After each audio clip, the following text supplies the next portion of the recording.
Operation clean SVEEP debriefing. कमरे में हवा भारी थी, धुंधली रोशनी में सिगरेट का धुआं घूम रहा था। डायरेक्टर मिर्जा टेबल के चारों ओर चेहरों को देख रहे थे। हर कोई मोसाद का एक अनुभवी ऑपरेटिव। उनकी आंखें वर्षों के गुप्त ऑपरेशनों से सख्त आगे के मिशन के भार को दर्शाती थी। ऑपरेशन क्लीन स्वीप, मिर्जा ने शुरुआत की। उनकी आवाज धीमी और कर्कश थी। हमारा उद्देश्य हमास को पंगु बनाना, हमेशा के लिए। कमरे में तनाव की एक लहर थ्योड़ गई। यह कोई और ऑपरेशन नहीं था, यह अस्तित्व की बात थी। हिंसा की हालिया वृथेद ही इजराइल को कगार पर धकेल रही थी। हमास, उत्साहित और क्रूर, ने एक हद पार कर दी थी। इस बार जवाबी कार्रवाई ही काफी नहीं होगी। इजराइल को एक निर्णायक प्रहार की जरूरत थी। मिर्जा ने गजा के नक्शे की ओर इशारा किया। उनका नेतृत्व हमारा लक्ष्य है। सिर को खत्म कर दियो, शरीर अपने आप ढल जाएगा। कमरा फुसफुसाहट से गूंज उठा। हर ऑपरेटिव को जोखिम पता था। गजा एक भूल भुलैया थी, कट्टरपंथियों के लिए प्रजनन स्थल, लेकिन असफलता कोई विकल्प नहीं था। इजराइल का भविष्य, उनका अस्तित्व ऑपरेशन क्लीन स्वीप की सफलता पर निर्भर करता था। पहला टारगेट इब्राहिम अल मख्तमे, हमास का मिलिट्री चीफ। एक भूत, वे उसे कहते थे, हमेशा साये में ध्युबका रहता है, गाजा की गहराइयों से आतंक को अंजाम देता है, लेकिन भूत भी परछाई छोड़ते हैं। और मोसाद को वह मिल गई थी। खुफिया जानकारी ने जबालिया रेफ्यूजी कैंप में एक सुरक्षित घर की ओर इशारा किया। अल मख्तमे के लिए भी एक जोखिम भरा कथन, लेकिन अहंकार अक्सर लापरवाही पैथिया करता है। अंधेरे की आड़ में एक टीम कैंप में घुसपैठ की। हर कथम एक परिकलित जोखिम।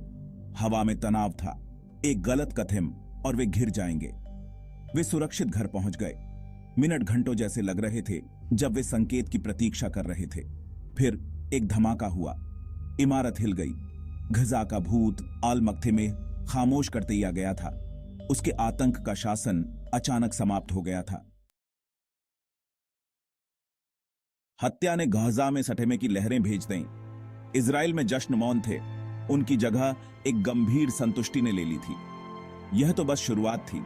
हमास घायल, लेकिन टूटा नहीं, बथेला लेगा। और उन्होंने लिया। इजरायली शहरों पर रॉकेट बरसे। हवाई हमले के सायरन दैनिक जीवन के लिए एक भयानक साउंड ट्रैक बन गए। गजा में भय और क्रोध व्याप्त हो गया। कभी जीवन से गुलजार रहने वाली सड़कें अब सुनसान थीं। हवा, धुएं और विस्फोटकों की दुर्गंध से भरी हुई थी। इजरायली ताकत का भार उन पर पड़ रहा था। फिर भी मलबे और निराशा के बीच एक भयंकर विद्रोह जल रहा था। हमास ने बदला लेने की कसम खाई। उनके शेष नेता छिप गए। उन्होंने अपने कार्यों के लिए इजराइल को भुगतान करने की कसम खाई। टकराव बढ़ गया, जिससे इंटरनेशनल निंदा हुई, लेकिन इजराइल तैयार रहा। उन्होंने खून चखा था और वे और खून के भूखे थे। लिस्ट में अगला अब्दुल अजीज अल रंतीसी, हमास के आत्मघाती बम विस्फोट अभियानों के पीछे का मास्टरमाइंड। एक ठंडा हिसाब लगाने वाला रणनीतिकार।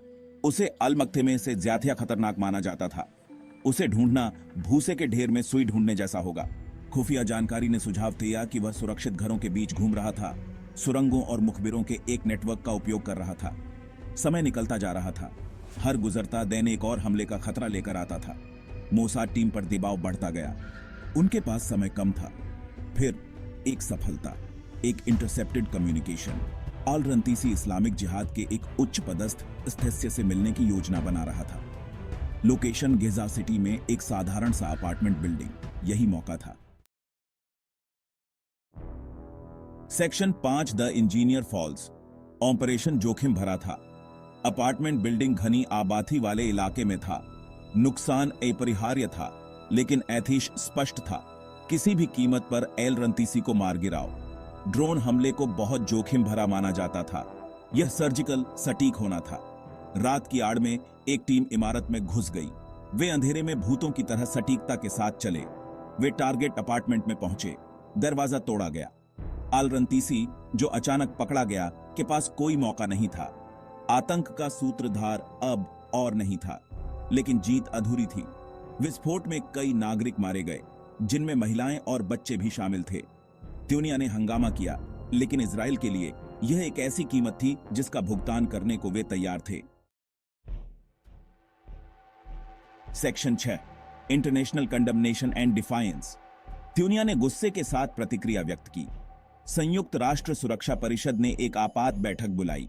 सेक्रेटरी जनरल कोफी अन्नान ने हत्याओं की निंदा करते हुए उन्हें गैरकानूनी हत्याएं बताया। इजराइल के सबसे करीबी सहयोगी संयुक्त राज्य अमेरिका ने बढ़ती हिंसा पर गहरी चिंता व्यक्त की, लेकिन इजराइल अडिग रहा। बढ़ते अंतर्नेशंसीय दबाव का सामना करते हुए प्रधानमंत्री एरियल शेरोन ने हत्याओं का बचाव आत्मरक्षा के कृत्यों के रूप में किया। उन्होंने हमास को पूरी तरह से खत्म करने तक हमले को जारी रखने की कसम खाई। दुनिया ने सांस रोककर देखा, क्योंकि स्थिति नियंत्रण से बाहर हो गई थी।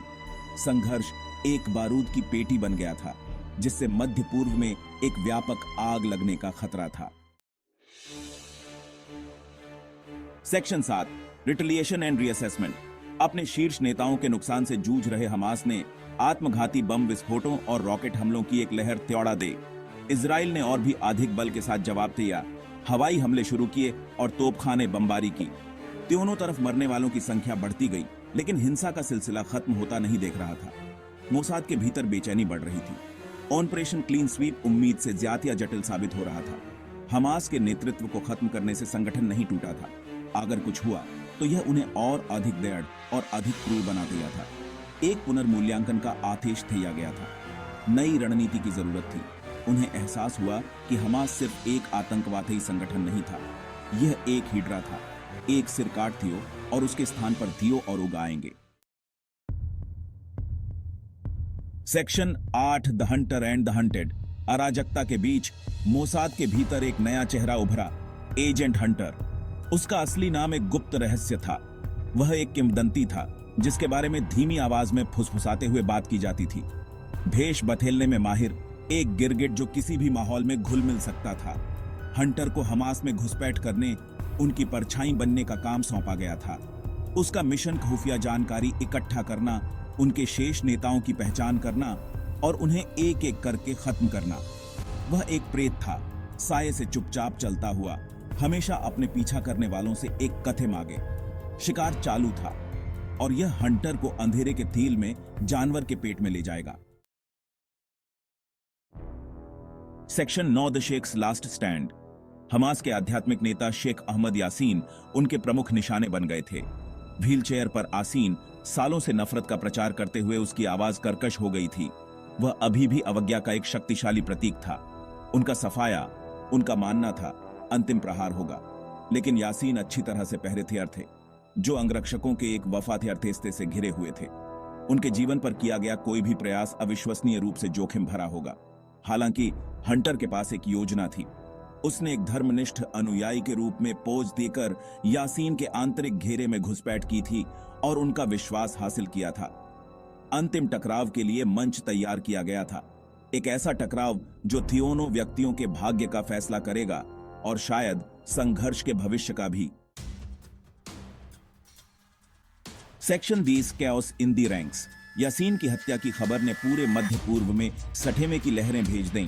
हमास के भीतर भी अविश्वास का माहौल था। उनके आध्यात्मिक नेता, उनके प्रतीक चले गए थे। यह एक ऐसा झटका था जिससे वे शायद कभी उबर न पाए। संगठन के भीतर भ्रम का राज था। यासीन के जाने से सत्ता का शून्य पैथिया हो गया। हमास के भीतर घुट, जो लंबे समय से यासीन के करिश्मे और अधिकार से एक साथ बंधे हुए थे, बिखरने लगे। आरोप लगे, उंगलियां उठाई गईं। इजराइल ने इस अवसर का लाभ उठाया।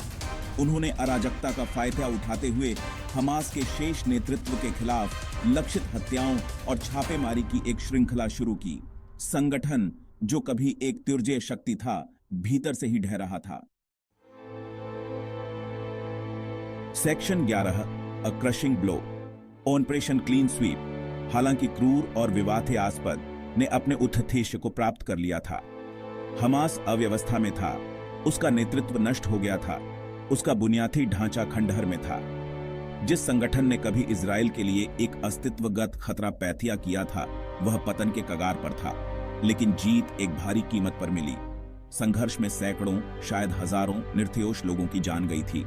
अंतर्नेशंसीय समुदाय ने इजराइल के कार्यों की निंदा करते हुए उस पर युद्धेतर अपराधों का आरोप लगाया। फिर भी इजराइल के लिए एक गंभीर संतुष्टि की भावना थी। उन्होंने आतंक के खिलाफ एक प्रहार किया था, एक ऐसा प्रहार जो आने वाले वर्षों तक गूंजता रहेगा।